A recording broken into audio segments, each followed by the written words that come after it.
আসসালামু আলাইকুম এভরিওয়ান, সবাই কেমন আছেন? আলহামদুলিল্লাহ, আল্লাহর অশেষ রহমতে আমরাও ভালো আছি। যে যেখান থেকে বসে আজকে আমার এই ভিডিওটি দেখতেছেন, আশা রাখি আপনারা সবাই সুস্থ আছেন, নিরাপদে আছেন। প্রতিদিনের মতো আরেকটি নতুন ভিডিও নিয়ে চলে আসছি আপনাদের মাঝে। আশা করি আপনাদের কাছে ভালো লাগবে আমার এই ভিডিওটি। তো এখানে রান্না করতে আসছি, দেখছেন সব কিছু রেডি করে নিছি, কিন্তু হলুদ মরিচ শেষ হয়ে গেছে, যার কারণে সেগুলো আবার রিফিল করে নিচ্ছি আর কি। তো রান্নার আগে যদি এগুলি একদম খালি দেখি তাহলে মাথা খারাপ হয়ে যায়, তার কারণে আর কি সব কিছু রেডি করে নিলাম। এই যে এখানে বিলাতি ধনিয়া পাতা নিয়ে এসেছি আমার গাছ থেকে, তো সেটাই দেখাচ্ছিলাম আর কি, এত যত্ন সহকারে। তো এই তো এখানে আমি রান্না শুরু করে দিছি আর কি। পেঁয়াজগুলো আগের দিন কেটে মানে নর্মাল ফ্রিজে রেখে দিয়েছিলাম, যার কারণে মানে এখন আর পেঁয়াজ কাটতে হয় নাই আর কি। তো মাঝে মাঝে এরকম করি, তো এরকম করলে মানে তাড়াতাড়ি রান্না করা হয়ে যায়, না হলে পেঁয়াজ কাটতে কাটতে দিন অর্ধেক চলে যাবে। তো এই তো এখানে আমি সব রান্নার জন্য মরিচ মশলা মানে হলুদ মরিচ সব দিয়ে দিয়েছি আর কি।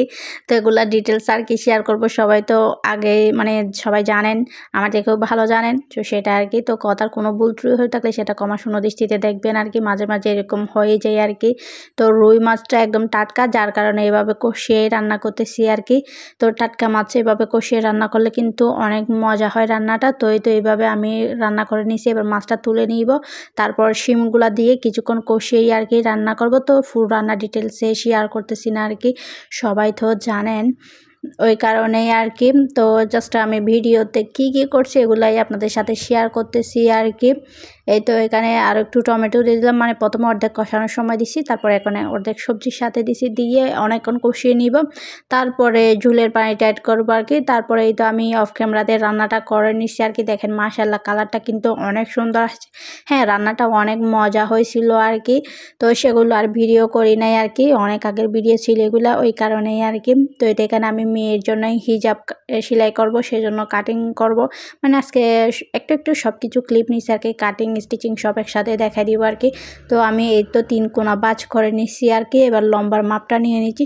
তো এটা হচ্ছে 2 গজ কাপড় দিয়ে আর কি, যতটুকু লম্বা হয়েছে সবটুকুই নিয়ে নিছি আর কি, মানে এই যে বাজের পরে যতটুকু বাকি ছিল আর কি। তো এটা ডিটেলসে শেয়ার করতেছি না আর কি। যদি আপনাদের কারো দরকার হয় তাহলে কমেন্টে জানাবেন, তাহলে এটার জন্য আমি আলাদা একটি ভিডিও করে দিব আর কি। তো এখন আর ডিটেলসে দেখাচ্ছি না, এই তো আমি কাটিং করে নিচ্ছি আর কি। তারপরও একটু একটু মানে দেখাইছিলাম মানে কতটুকু নিছি ওইটাই আর কি।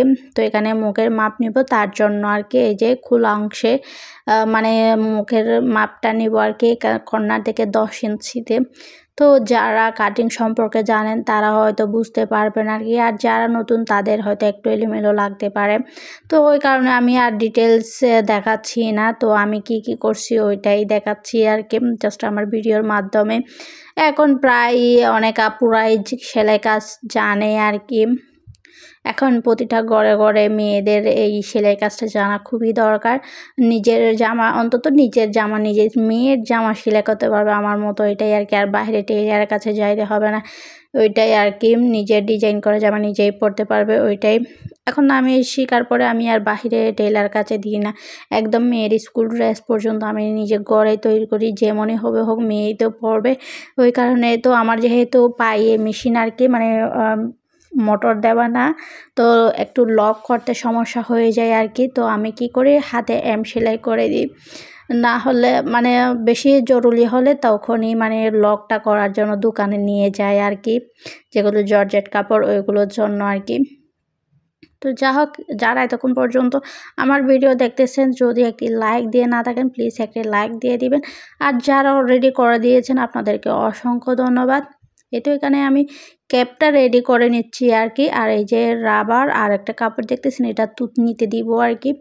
তো ক্যাপটা কীভাবে অ্যাটাচ করতে হয় ওইটা একটু দেখাই দিচ্ছিলাম আর কি। তো আমি মানে সব কিছু ডিটেলসে ভিডিও করছি, কিন্তু এখন আর ইচ্ছে করতেছে না সব কিছু ডিটেলসে দেখানোর জন্য, যার কারণে সব কেটে কেটে দিছি ওইটাই আর কি। তারপরও একটু একটু দেখাই দিচ্ছি মানে কিভাবে অ্যাটাচ করতে হয় আর কি ক্যাপটা। তো মানে ভিডিও যেহেতু করছি যার কারণে আর কি এগুলি আর স্কিপ করি নাই আর কি, মানে ক্যাপ কীভাবে সেলাই করতে হয় হিজাবের। তো আমি মুখে আর বলতেছি না আর কি ডিটেলসে, কারণ এখন আমি অনেক হাঁপাই গেছি মানে একটু করে ভয়েস দিতে গিয়ে। কি আর বলবো, মানে আমি সিঁড়ি দিয়ে উঠতে গেলেও মানে হাঁপায় যাই, ওইটাই আর কি। মানে এক নিঃশ্বাসে কথা বলতে গেলেও হাঁপায় যায়, সেই কারণে আমি আর ডিটেলস এখন বলতে পারতেছি না, শুধুমাত্র ভিডিওর ভয়েসটা দিব। মানে ওইটাই শেষ করার জন্য আর কি কোনো মতো কথা তো বলতে হবে, ওই কারণে একদম চুপ করে থাকা তো যাবে না, সে কারণে আর কি মানে কোনো রকম কথা বলে আর কি ভিডিওটা শেষ পর্যন্ত নিয়ে যাচ্ছি কষ্ট করে, এটাই আর কি। তারপরেই তো দেখেন এখানে এবার ছাপ সেলাই দিয়ে দিব আর কি, তো সেটাই দেখাচ্ছিলাম আর কি। এই যে উপর থেকে একটা চাপ সেলাই করে দিব। তারপর দেখেন শেষ পর্যন্ত দেখতেই থাকেন আমার মেয়ে কি করে যখন ওকে বলছি ভিডিও করার জন্য আর কি। মানে আমি ওর ভিডিও করতেছি আর হাসতেছি, এটাই আর কি।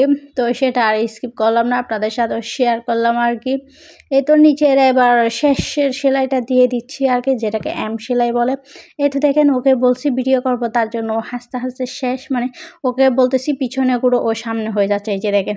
আবার ওকে মানে ঘুরতে বলতেছি, মানে পিছনেটা দেখানোর জন্য। তো আজকে এই পর্যন্ত, আসসালামু আলাইকুম, আল্লাহ হাফেজ।